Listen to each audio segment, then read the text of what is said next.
As a public figure, in the public eye, oftentimes there is a lot of lashon hara and things you have to deal with that probably not simple, not easy. And I'm wondering how you approach being a public figure and having to deal with a lot of slander and gossip and things like that. Well, you have to develop a thick skin. Right. I represented a terrible man named Jeffrey Epstein who did terrible things, and I was one of his lawyers. He ended up going to jail. Some people thought not for a long enough time. But as a result of that, a woman who I'd never met, never heard of, accused me of having sex with her when she was 19 or 20 years old. I have never touched a woman other than my wife from the day I met her, and been very, obviously faithful and loyal to my wife. And as soon as my wife heard the accusation, she knew it was totally false. And I fought back, and I won. And after years and years and years and $10 million in legal fees, the woman finally came forward and admitted that she may have misidentified me, mistaken me for somebody else, confused me with somebody else, and she withdrew all of her charges against me. And it was a major story in the New York Times and all over the world that I had been falsely accused and that the woman admitted she may have misidentified me. But still, when I spoke at Cardozo Law School just a few days ago, the anti-Israel students had all put up signs calling me a pedophile, a child rapist, etc. Of course, I answered. I have nothing to hide. One of the reasons I could never settle and never would settle a case, I did nothing wrong. I've never done anything wrong in my life sexually. So right. I could fight back. Right. And I fought back and I won and I prevailed. But nonetheless, people still want to believe it. If I had been anti-Israel, the same group would have said, oh, he was innocent. But because I'm pro-Israel, they continue to accuse me, even though they know that the woman had admitted that she may have misidentified me. So my lesson, first of all, I learned a lot from that, because I've represented people who have been falsely accused, but I never understood what it meant, what it felt like to be falsely accused. It had a big impact on my children. It had an impact on how people looked at me, even when it was proved to be false. So I could identify much more with people who had been falsely accused, whether it be the Dreyfus case back in the early part of the 20th century, or the Mendel Bayless case.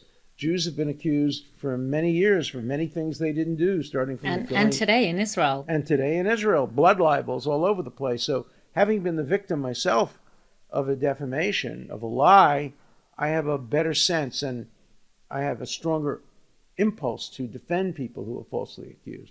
Right, there's this notion like haters are going to hate. Let them just always fight back. Always My fight feeling back? is always fight back if you can.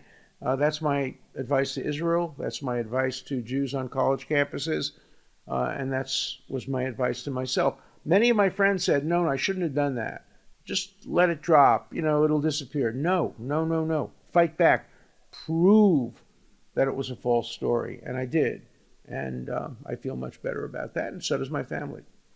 Right, yeah, because a lot of people might say, like your friend said, let it just kind of let the dust settle, but not fight back. I guess it depends on the situation. Like with this story that you shared with the Rebbe, he said, let Jesse Helms get up there and speak, even though I'm saying it's a little bit different. I'm saying everything is different. It's all contextual. But when I'm talking about false accusations, right, false accusations, you have to fight back. So that's why you're saying with Israel now we have to stand up. Absolutely, and prove that Israel is right. And don't try to censor the other side. Use the other side as an opportunity. For example, even when Holocaust deniers come on campus, I don't want to ban them. I want to use that as an educational moment to show that there are people who still deny the Holocaust, or there are rape deniers now among students on college. We know that Jewish women were sexually assaulted on October 7th and probably continued thereafter when they were held hostage. But yet these radical leftists deny it. Me too, except if you're a Jew. We can't accept that. Right. But the thing is, we don't necessarily have to engage with them because they're not don't rational. Engage with them, but we have to share truth. with the world. Yeah. Do not count on the promises of your friends.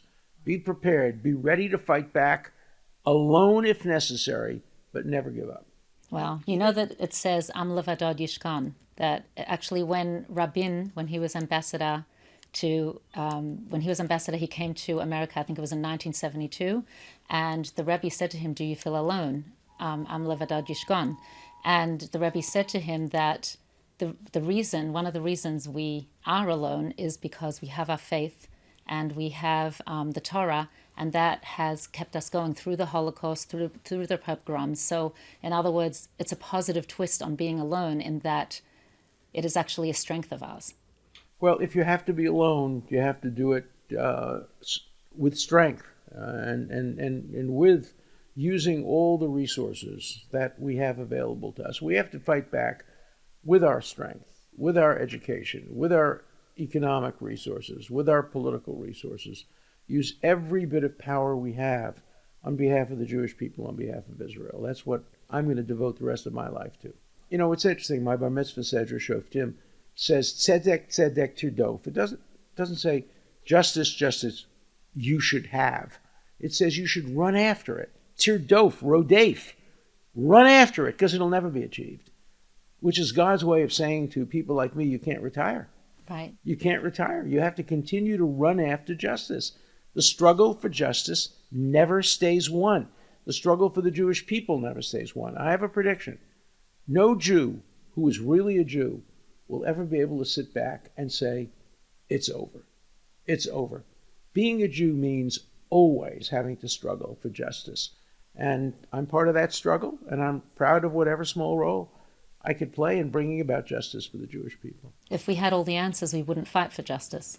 And that's why we're living in this dark world, to fight for the justice. You mentioned that when there was an accusation against you, you fought it and you won. Do you believe that we can fight and win the multiple accusations against Israel? Do you think we could win this battle? It's going to be much harder for Israel to win the battle against its false accusations. Look, it took how many thousands of years for the Jewish people to convince the Christian world that we didn't kill Jesus? It was really only in the middle of the 20th century that the Catholic Church finally acknowledged, that the Lutheran Church finally acknowledged the blood libel, the falsehoods. So it took so many years. It may take a lot of years for Israel to be regarded on its merits for what it's done. But we have to continue the fight. You know, Jews are used to standing up alone, because no matter how many people said Jews killed Jesus, we knew it wasn't true. No matter how many people said Mendel Bayless killed that young girl and used her blood to bake matzahs for Pesach, we knew it wasn't true. The whole world could say it was true, but we knew it wasn't. And I think one of the reasons Jews have been so successful in the sciences and creativity and Einstein and you name it, is that Jews always knew that they had to stand for truth because so many falsities were being directed to them. Well, may the truth prevail. May the truth prevail, and even though we don't know how long it's going to take, but like you say, we've each got to do our part to make that happen. But it won't happen without strength. You know, Martin Buber had an exchange with Mahatma Gandhi of India, and he asked Gandhi to stand up.